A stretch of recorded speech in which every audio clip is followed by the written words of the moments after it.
अहिले वास्तवमा यो सप्तरीको 4 नम्बर क्षेत्रमा 4वटा पालिका छ। क्षेत्र नम्बर पनि 4, पालिका पनि 4, त्यसमा 3टा नगरपालिका छ, एउटा गाउँपालिका छ।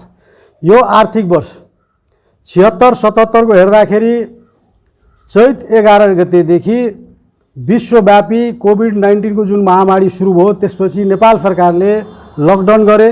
लकडाउनको अवस्थामा स्थानीय निकायले गर्नुपर्ने आफ्ना गतिविधिहरू 3 महिनासम्म ठ्याप्पै बन्द भयो। नेपाली जनताको स्वास्थ्य सुरक्षाका कुराहरू थिए, त्यति बेला राहतका कुराहरू थिए। यी सारा कुराको मध्यनजर गर्दै नेपाल सरकारले यो संघीय सरकारले प्रदेश सरकारलाई र प्रदेश सरकारले स्थानीय सरकारलाई जुन जिम्मेवारी दिएको थियो त्यो जिम्मेवारी यो 3 महिनामा पुरा गर्न नेपाल सरकार असफल भयो। र पछि नेपालमा अब यो कोरोना महामारी चाहिँ अब जुन क्लस्टरमा जुन क्षेत्रमा बढी हुन्छ त्यसलाई सिल गर्दै पीसीआर को दायरा बढाउँदै आरडीटी टेस्टहरूको दायरा बढाउँदै लकडाउन खुकुलो पार्ने काम गर्यो।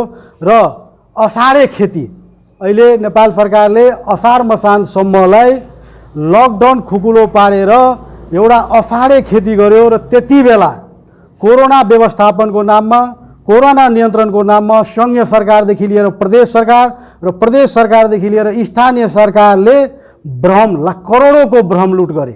र आज नेपाली जनताको पीसीआर अहिले हामीले हाम्रै यो क्षेत्रको 4वटा पालिकाको कुरा गर्ने हो भने 4वटा पालिकामा पीसीआर को फ्राकिलो टेस्टको फ्राकिलो दायरा गर्न सकेन, जसको कारण आज सप्तरीमा 1000+ कोरोना संक्रमित छ।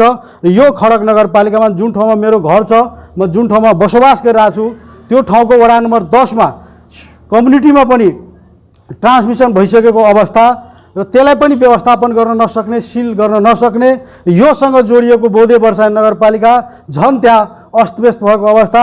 र यो वर्ष यो 76-77 लाई हामीले हेर्ने भने यो वास्तवमा स्थानीय जनप्रतिनिधिहरूले कोरोनाका नाममा स्थानीय जनप्रतिनिधि हो, प्रदेश सरकार हुन् या संघीय सरकारका मातहतका मन्त्रालयहरूले भ्रम लुट गरे र नेपाली जनतालाई दिनुपर्ने राहत, दिनुपर्ने सेवा, स्वास्थ्य सुरक्षा दिन सकेन। यो पूर्ण रूपमा असफल भयो। यो वर्षलाई हामीले त्यसरी हेरेका छौँ।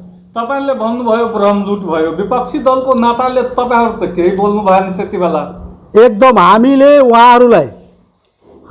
उहाँहरूलाई जो सरोकारवाला व्यक्ति छ तिनीहरूलाई हामीले के भनिरहेछौँ भने कोभिड-19 को चाहे क्वारेन्टाइनका व्यवस्थापनका कुरा होस्, चाहे क्वारेन्टाइनभित्र न्युट्रिसनका कुरा होस्, चाहे स्वास्थ्य सामग्रीहरू जुन खरिद भएको छ ती कुराहरू कहाँबाट कसरी खरिद भएको छ त्यसलाई सार्वजनिक गर्नुपर्छ भनेर हाम्रा जुन संयन्त्रहरू छ, हाम्रा नगर समिति छन्, हाम्रा वडा समिति छन्, हाम्रा प्रदेश समिति छन्, यी सम्पूर्ण समिति सक्रिय रूपमा लागेर व्यक्तिगत रूपमा भेटेर उहाँहरूलाई पटक पटक यी कुराहरू जनताको बीचमा ल्याउनुपर्छ। किनकि जनताको करबाट लिएको पैसा वास्तविक रूपमा कुन शीर्षकमा कहाँ के कसरी खर्च भएको छ त्यो जनतालाई जानकारी गराउनुपर्छ। जुन निकायले खर्च गर्छ त्यसले खर्च गरेको निकायले नै सार्वजनिक गर्नुपर्ने अधिकार हुन्छ र त्यसले सार्वजनिक गर्नुपर्छ। पटक पटक भन्दा पनि उहाँहरूले अझै पनि किनकि त्यहाँ करोडौंको भ्रष्टाचार भएको छ र त्यो भ्रष्टाचारलाई छोप्नलाई, त्यो भ्रष्टाचारलाई लुकाउनलाई, त्यो भ्रष्टाचारलाई दबाउनलाई उहाँहरूले सार्वजनिक गर्ने आँट गर्नुभएको छैन। र हामी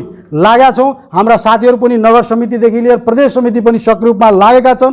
तपाईँहरूले सुन्नु पनि भयो होला, काङ्ग्रेसले कति ठाउँमा यी आवाजहरू उठाइरहेको छ। र यो लकडाउनको अवस्थामा अब आन्दोलन गर्नुपर्ने अवस्था, लकडाउनको अवस्थामा आन्दोलन गर्नुपर्ने अवस्था छैन। र पनि साङ्केतिक रूपमा केही साथीहरू जुन सामाजिक दूरी कायम गर्दै यी कुराहरूलाई सम्बन्धित निकायसम्म पुर्याइसकेको अवस्था छ।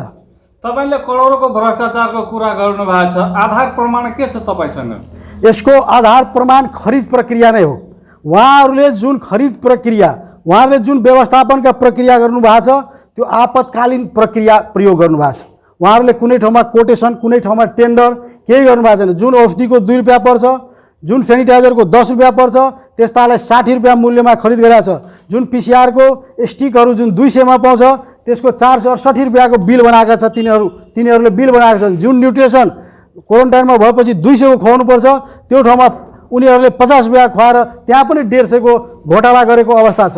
ती जुन क्वारेन्टाइनमा जुन साथीहरू गएका थिए त्यहाँबाट निस्किसकेपछि हामीले सोधेका थियौँ न्युट्रिसनका मेनु के थिए त तपाईँहरूले के खानुभयो? उहाँहरूले सिधै भन्नुभयो हामीले आज आलु र भात खुवायो।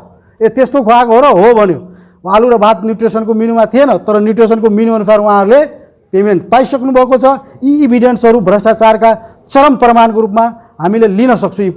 अब यो भ्रष्टाचारको कम्पिटिसनको कुरा गर्नुहुन्छ भने यो 4वटा पालिका नै बराबर भ्रष्टाचारी छन्। हाम्रो यो क्षेत्रमा रहेका 4वटा पालिका सबै उस्तै दौरमा छन्। कसले पालिकाको नाम भन्नुस् न?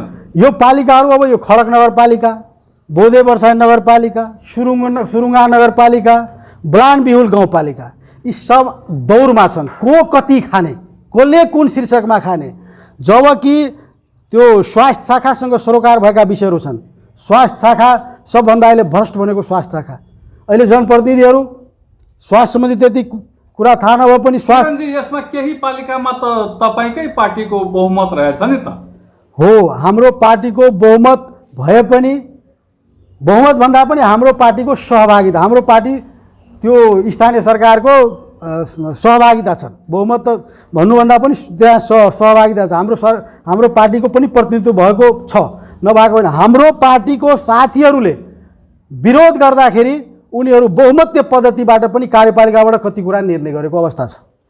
बहुमतीय पद्धति अपनाएका छन् र बहुमतीय पद्धतिबाट निर्णय गरेर यी प्रक्रियाहरू अगाडि बढाएर भ्रष्टाचार गरेको छ। र भ्रष्टाचारलाई ढाकछोप गर्नको लागि पनि अहिले जनप्रतिनिधित्व गर्नुहुन्छ भने मनमुटाव छ।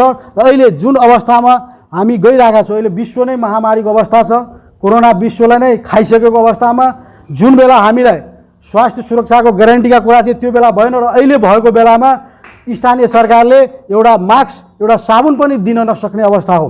किनकि उनीहरूले चरम रूपमा अब भ्रष्टाचार मास्क र साबुनमै, एउटा 10 रुपियाँको डट पेन खरिद गर्दाखेरि भ्रष्टाचार गर्छ भने यो मास्क र साबुन र सेनिटाइजर यस्ता किटहरू खरिद गर्दाखेरि कति भ्रष्टाचार गरे होला। अहिले शिक्षा क्षेत्र अस्तव्यस्त भएको अवस्था, अहिले स्कुलहरू बन्द छ, कलेजहरू बन्द छ, यातायात बन्द छ, सारा कुरा देशको आर्थिक गतिविधि बन्द भएको अवस्थामा स्कुलको विद्यार्थीहरूलाई, छात्राहरूलाई वितरण गर्नको लागि 20-25 लाखको सेनिटरी प्याड किनेर गोदाममा थन्काएर मुसाले काट्ने गरी, कुहिने गरी, त्यो ड्यामेज हुने गरी राख्नुपर्ने आवश्यकता थिएन। त्यो पनि एक किसिमको एउटा भ्रष्टाचारको उदाहरण हामीले लिए पनि हुन्छ। यो खडक नगरपालिकाकै हो। अनि के गर्नुहुन्छ अब त यहाँहरू? अब यो लकडाउन भएको हुनाले र यो लकडाउन हामीले पालन गर्नुपर्छ र पालन गराउन हामीले सहयोग पनि गर्नुपर्छ। किनकि योसँग हामी सबै सजग र सतर्क हुनुपर्छ। यो कोरोनाको अवस्था भएको हुनाले अब यी कुराहरू बाहिर पनि आइसकेको छ र यसलाई हामीले यो जुन ठाउँमा यस्ता घटनाहरू, जुन ठाउँमा यस्ता भ्रष्टाचारका कुराहरू भएको छ, गोदाममै भ्रष्टाचारहरू थन्काउने काम जुन भएको छ, यी कुराहरूलाई हामी जनताको बिचमा